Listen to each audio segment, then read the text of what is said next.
the Washington Commanders. They open up at 6.5. Dan Quinn has to have this team doing even better than they did last year because they only won 4 games last year. 4 games. I think Dan Quinn has enough juice left in him to get this team over 6.5. I'm going to go ahead and give you my prediction. I'm going over here.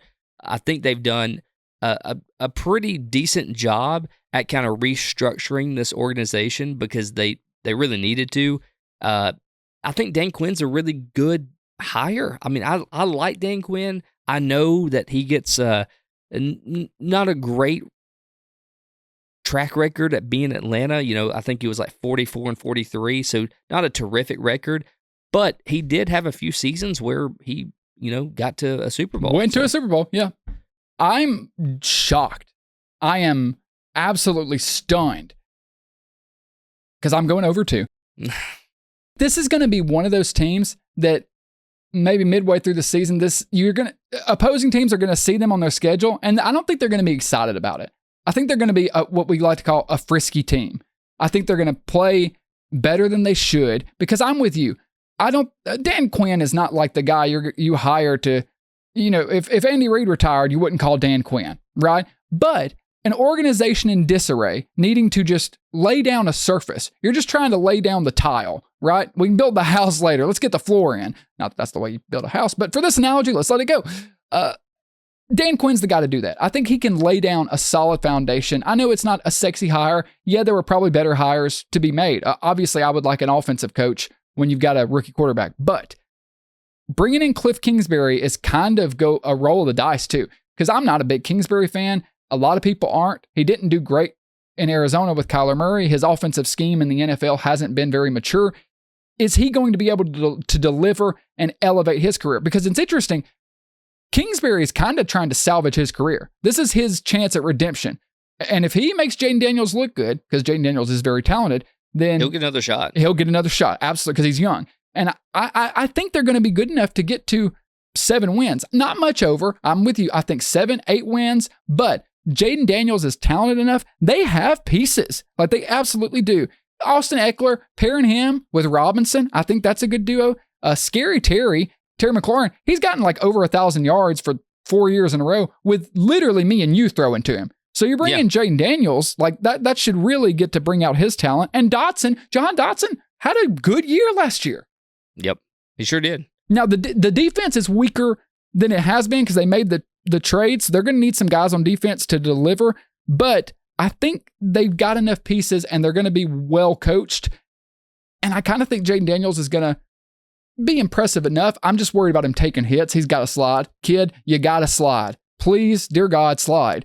So we'll see. I don't have deep analysis. I just think they're going to be better than 6 wins. They're going to be frisky. They're going to be in games they shouldn't be in. They're going to win some games they shouldn't be in. So over for me.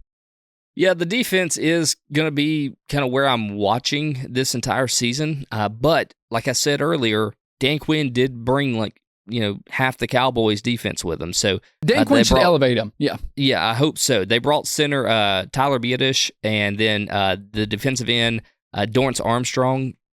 That's a big one. That's a big one no one's talking about, both for the Cowboys losing and for Washington. Don't forget Dante Fowler Jr., the edge rusher. So all 3 of these pieces came from, we followed Quinn over from Dallas. So with Quinn's previous experience with them, I think he's going to be able to kind of revamp this defense. Well, he has to because they can't finish 30th overall again and expect to go, over 6.5 wins. That just can't happen.